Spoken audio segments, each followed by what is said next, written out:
Good morning, students. In last video, I told you about momentum. Means momentum equal to P equal to m into v. I told you that momentum depend on mass and velocity, and momentum also depend on the force.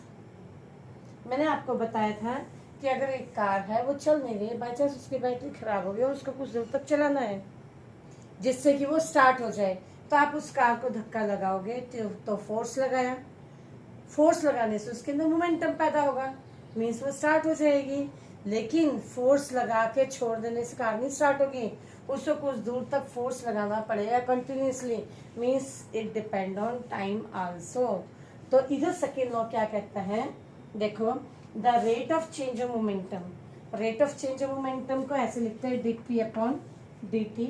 ये थोड़ा सा बेटा आप higher class में सीखोगे, ये t time के लिए है, और अगर हम चाहते हैं rate of change of momentum लिखना तो dp अपॉन dt इस तरीके से लिखा जाता है। Of a body is directly proportional to the applied force, ये आपका फोर्स है, मीन जो भी उसके अंदर मोमेंटम आएगा वो किस पर डिपेंड करता है, फोर्स के ऊपर डिपेंड करता है, and is in the direction of force, और किस तरफ होता है, जिस साइड में फोर्स लगाया गया है। तो यही आपका सेकेंड लॉ है। Once again, the rate of change of momentum of a body is directly proportional to the applied force and it takes place in the direction of force. अब इसको प्रूव करने के लिए बेटा इसका एक्सप्रेशन है, second law का expression है, वेरी इंपॉर्टेंट टॉपिक है बेटा ये। Suppose we have an object this of mass m, let F be the force applied on it. Before this, let this body is moving with velocity u.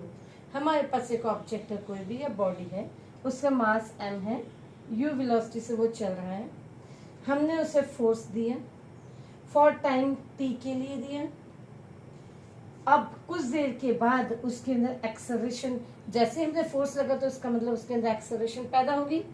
जब acceleration पैदा हुई, suppose final time v है, तो means repeat करती हूँ, F is a force applied on object of mass m moving with u velocity. If a is the acceleration developed in it, then the final velocity is v. So from here, if this is moving with velocity means final velocity is v, then what will be the momentum, initial momentum, initial momentum, let it be p1 equal to, we know that momentum equal to mass into velocity, initial velocity क्या थी, u equal to m into u, final momentum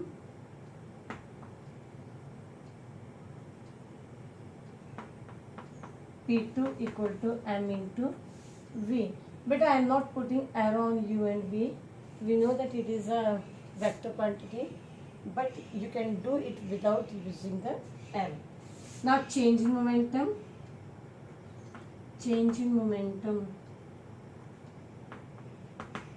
equal to P2 minus P1, which is equal to mv minus mu.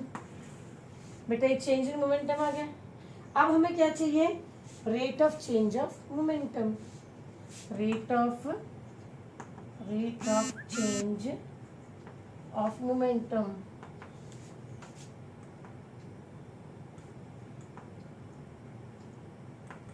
Equal to, rate of change of momentum क्या होता है, mv minus mu upon mv minus mu,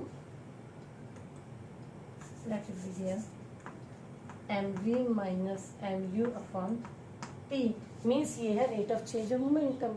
इसको हम किससे denote कर रहे हैं, dp upon dt equal to m into v minus u upon t, and we know that v minus u upon t equal to a, dp upon dt equal to ma.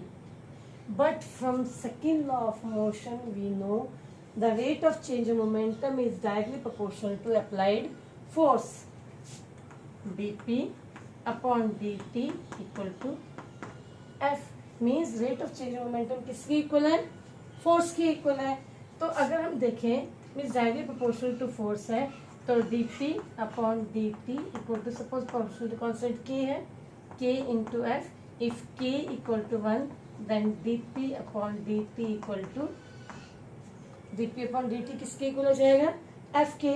तो from, अगर मैं इसको 1 मान लूँ, इस equation को 1 मान लूँ और इसको 2 मान लूँ, देन फ्रॉम 1 एंड 2, 1 और 2 से f इक्वल टू m नहीं हो गया? क्योंकि देखो ना dp upon dt equal to m नहीं है और dp upon dt equal to f भी है, तो 1 और 2 से क्या बन गया? f equal to ma। So from second law of motion हमने ये एक्सप्रेशन प्रूव किया है, सेकेंड लॉ ऑफ मोशन का। और इधर से हमने क्या प्रूव किया है? f equal to ma।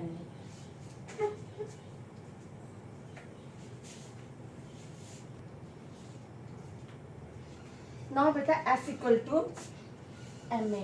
तो इधर से फोर्स क्या हुआ? Force it is the product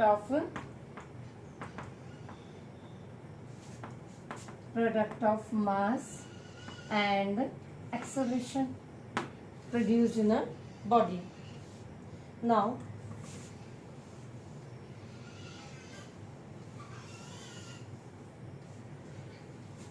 if F equal to ma, what is the unit of force? Now the unit of force is Newton. अब if we take it as 1 Newton, then 1 Newton equal to 1 Newton. What is the unit of mass? kg. 1 kg into acceleration 1 meter per second square. Force की unit Newton है। अगर मैं 1 Newton को define करना चाहूँ तो 1 newton means 1 kg into acceleration 1 metre per second square. तो 1 newton की डेफिनेशन क्या होगी? When will the force is said to be 1 newton? Force is 1 newton. Force is said to be 1 Newton if it produces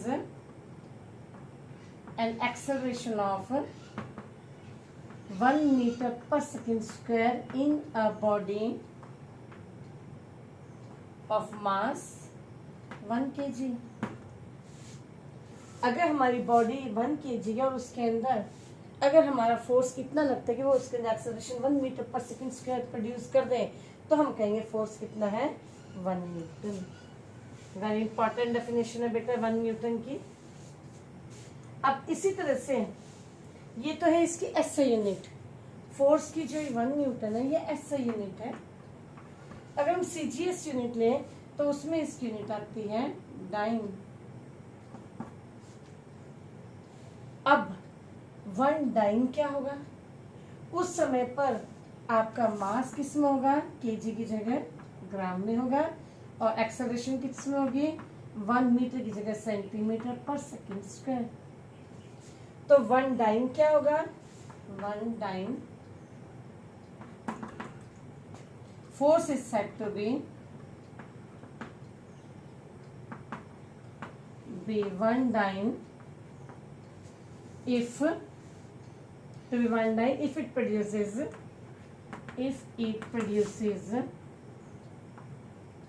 an acceleration of 1 centimeter per second square in a body of mass 1 gram। तो ये दो unit है आपकी force की, 1 Newton और 1 dine. Now I am going to tell you relation between, what is the relation between Newton and dyne? Relation between Newton and dyne.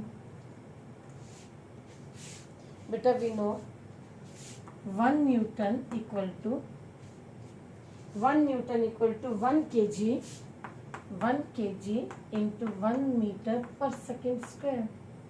1 kg is 1000 gram into 1 meter is 100 centimeter per second square.